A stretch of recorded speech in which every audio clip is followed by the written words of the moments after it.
The Chicago Bulls have traded Lauri Markkanen to the Cleveland Cavaliers in a sign and trade. And if you want to hear my thoughts on Cleveland side of things, then be sure to click the link down in the description or the video up top on your screen. But I want to talk about the Chicago Bulls in this video and why I think the Chicago Bulls have won this trade, trading away someone who they did not want to keep in Lauri Markkanen, who was a restricted free agent anyways, and bringing back some present and future value onto the team as they continue to move forward, add a little bit more future assets that they've lost, and try and help this team moving forward as they push for their first playoff berth in almost half a decade this upcoming season. So let's talk about the Chicago Bulls and the additions they have made in the Lauri Markkanen sign and trade. So as per the details of the trade, of course, Lauri Markkanen went to the Cavaliers, Larry Nance Jr. went to the Blazers, and the Chicago Bulls received Derrick Jones Jr., a future protected first-round pick via the Blazers, and a 2023 third-round pick via the Cavs, which is the Denver Nuggets second-round pick. So let's talk about it. I know there was, of course, some hope from Chicago Bulls fans that they would get Larry Nance Jr. That is not the case. But they get Derrick Jones Jr., who is going to give them some good, and you could also very much argue needed wing depth for this team. Of course, after Thaddeus Young was dealt in the sign and trades this summer, they definitely have a little bit of a devoid of depth on the wing. Derrick Jones Jr. is definitely going to come in and bring them that. I'll talk about Derrick Jones a little bit more in a minute, but I want to touch on the fact that, sure, it's a protected, lottery protected pick, and it's Portland's pick, so it's probably not going to be a high pick, but if it's lottery, wouldn't get it anyways. But as long as Damian Lillard doesn't get traded from Portland, which signs would indicate as of right now that he won't be, then this is probably going to be a non-lottery pick. This is probably going to be a first-round pick for the Chicago Bulls. Not a high one, but after trading away a couple of first-round picks already now, of course, 2021 and 2023 first going to Orlando, as well as a pick that got used in one of their sign and trades for Lonzo and DeMar this summer.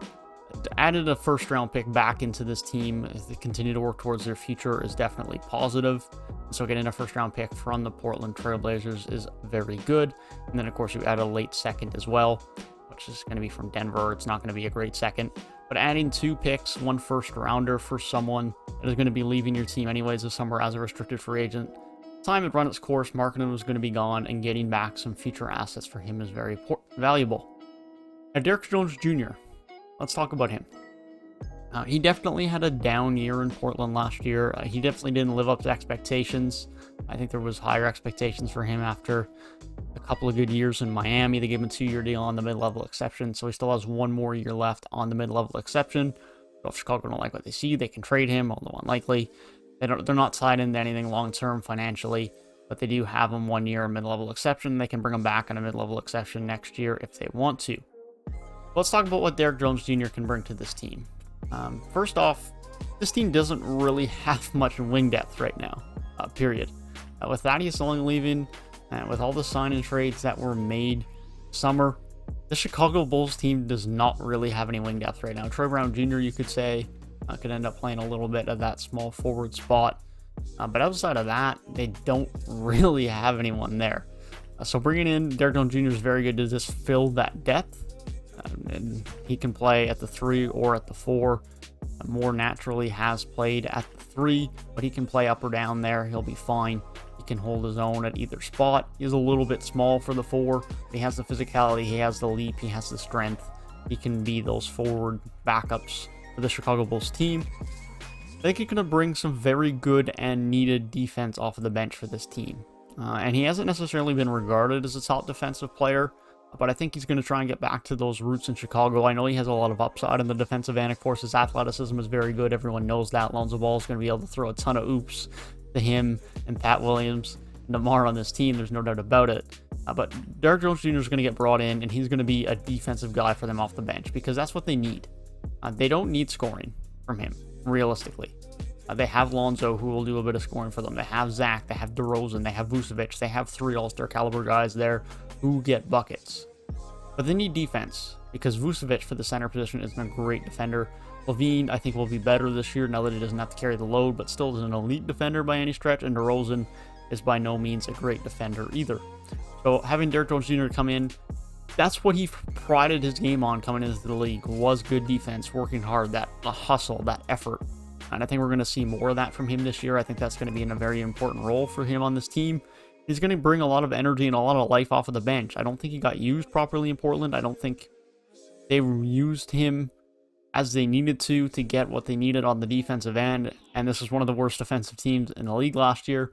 And I think the Chicago Bulls will have him in a fairly important role. He's not going to be a starter like he was a lot in Portland last year, which ideally, he's not a great starter. That's just kind of the way it is, but I think he can be a good 7th, 8th guy in your rotation, which is exactly what he's going to be for this team. They'll have Kobe White and Caruso off the bench, and then they'll have, of course, Derrick Jones Jr. alongside them, so he'll kind of slot into that 7th or 8th guy role, and I think that's perfect for him. He can come in, play 15, 20 minutes a night, provide some good defense, get some steals, get on the break, fast break, finish at the rim, attack the rim, do those sorts of things, create some energy, some buzz for this team, a spark off of the bench, and some very good wing defense. And that's what the Chicago Bulls team need. That's what they got. I think it's a very good deal for them. They help their team right now. They acquire a couple of picks that replenish the picks that they had lost, of course, throughout their trades over the last 6 months. I think it's a solid move. It helps them now. It helps them moving forward. And it's all while trading away a guy that they didn't want to keep and were going to lose as a restricted free agent either way.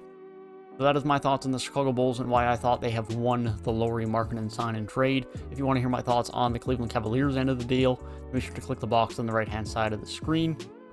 Left-hand side of the screen, pardon me. If you want to hear my thoughts on everything NBA offseason, that'll be on the right.